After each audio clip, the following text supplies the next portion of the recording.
Bueno, gracias al maestro Jaime Rivera, el consejero del Instituto Nacional Electoral, que está en la línea telefónica. Consejero, ¿cómo le va? Buen día. Buenos días, Alejandro. Me da mucho gusto saludar. Pues, ¿qué opinan ahí en el Consejo General del INE sobre esta declaración del presidente de que él va a ser el vigilante de las elecciones? Al presidente no le corresponde vigilar la marcha de los procesos electorales. En México, particularmente desde 1996, ha quedado muy claramente separada la esfera de competencia de los gobiernos federal, municipal o estatal y la responsabilidad de un organismo autónomo para organizar las elecciones y arbitrarlas. Y esto se complementa además con las facultades que tiene el Tribunal Electoral para revisar todos los actos del INE. Así que el mejor guardián de las elecciones limpias es el propio INE y los tribunales electorales. Uh-huh. Y los gobiernos, los servidores públicos en cuanto tales, no tienen derecho, no tienen libertad para intervenir en las elecciones. El gobierno, el Poder Ejecutivo, el presidente, la Secretaría de Gobernación dejaron de ser los responsables de las elecciones desde que se creó el IFE. Esto sería una regresión, consejero.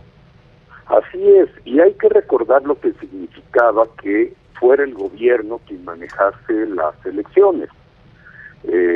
Un gobierno que se confundía con un solo partido y las autoridades electorales dependían de ese gobierno partido. Uh-huh. Obviamente la posibilidad de elecciones limpias y el arbitraje imparcial eran casi impensables. No siempre había fraude, hay que decirlo. El partido, el PRI de los años 80, 70 tenía, sobre todo los 70 y 60, tenía una amplia hegemonía. Pero esto fue cambiando con la modernización social y política de México. Y cuando hubo elecciones competidas, fue frecuente que las autoridades electorales dependientes del gobierno alteraran las votaciones. Y el ejemplo más tristemente célebre fue el de 1988.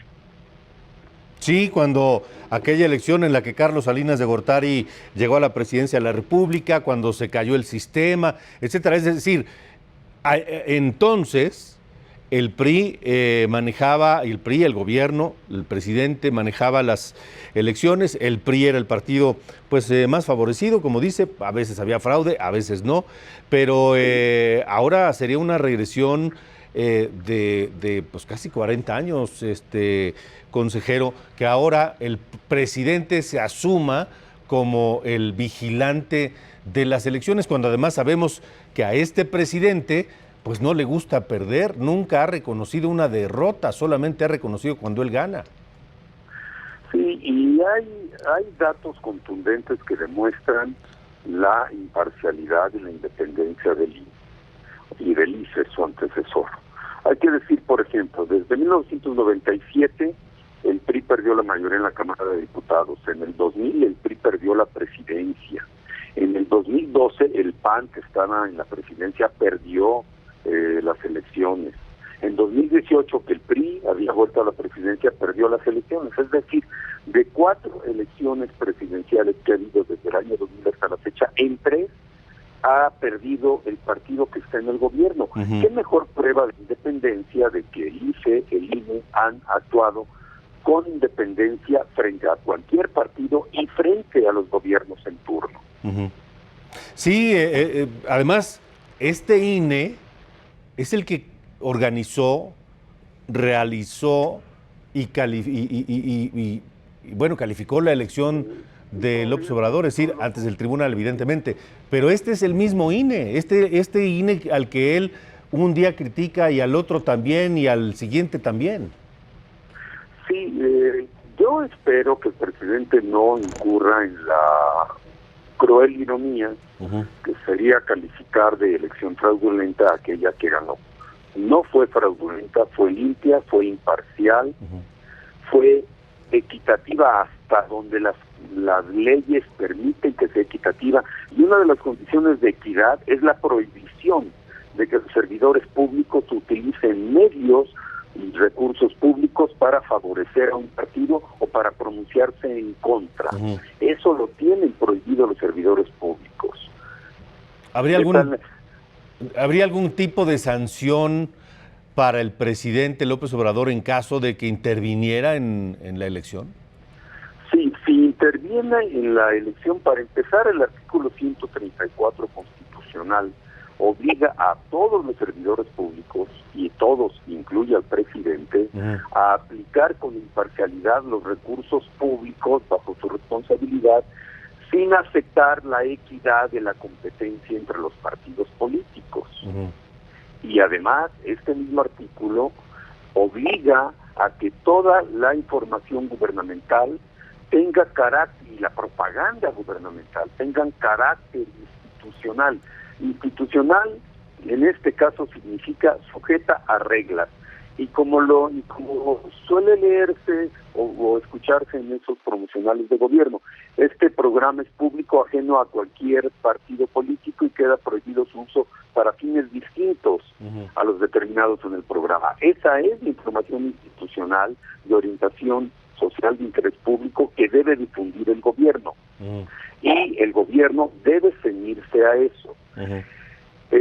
Por lo pronto, el INE está atendiendo quejas sobre una posible injerencia del gobierno en los procesos electorales, y los evaluará conforme a la ley y a los criterios jurisdiccionales, sin inhibir la libertad de expresión. Pero hay que recordar que mientras la libertad de expresión para un particular, un ciudadano, es muy amplia, para un servidor público está restringida por la propia Constitución y las leyes para que cumpla su función institucional.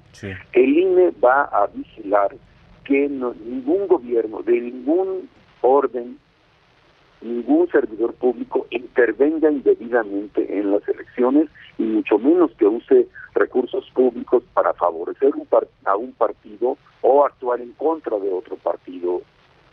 Ahora, consejero, habría, o han hablado, no sé, en el Consejo General del INE, de buscar un acercamiento con el Poder Ejecutivo, con el presidente, con la secretaria de Gobernación, para hablar precisamente de esto y evitar una injerencia o un papel que, al margen de la ley, del Poder Ejecutivo, de los funcionarios en el proceso del año que entra?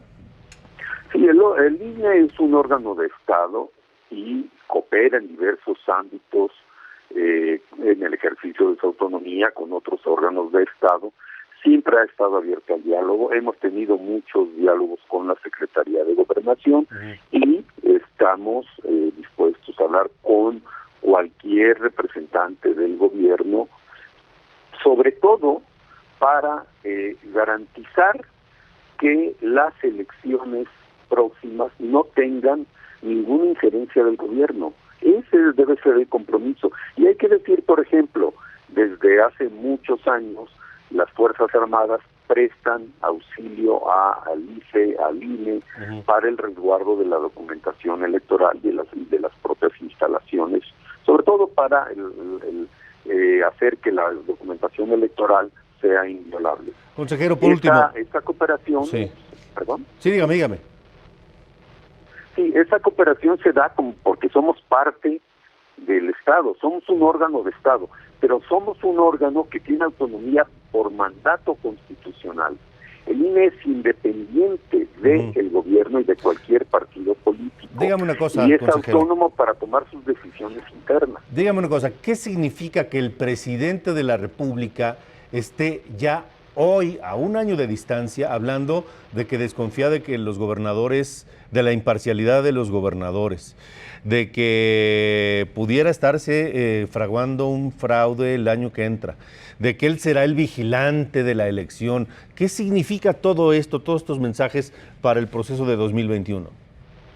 Es correcto que esté preocupado porque las elecciones sean limpias o que no puedan ser alteradas por ningún poder público. Eso es correcto. Y debería preocuparse también porque su gobierno no intervenga de ninguna manera en las las elecciones ni utilice recursos públicos. Y recursos públicos no es solo dinero, son los medios de que dispone un gobierno para actuar, para comunicar y para que esto no ocurra en favor o en contra de ningún partido político. Así es. Bueno, maestro Jaime Rivera, consejero, le agradezco mucho que nos haya acompañado hoy. Le agradezco mucho, Alejandro, por esta oportunidad de comunicarse con su amplio auditorio. Que le vaya muy bien. Buen día. Gracias, buenos días. Vamos a una pausa.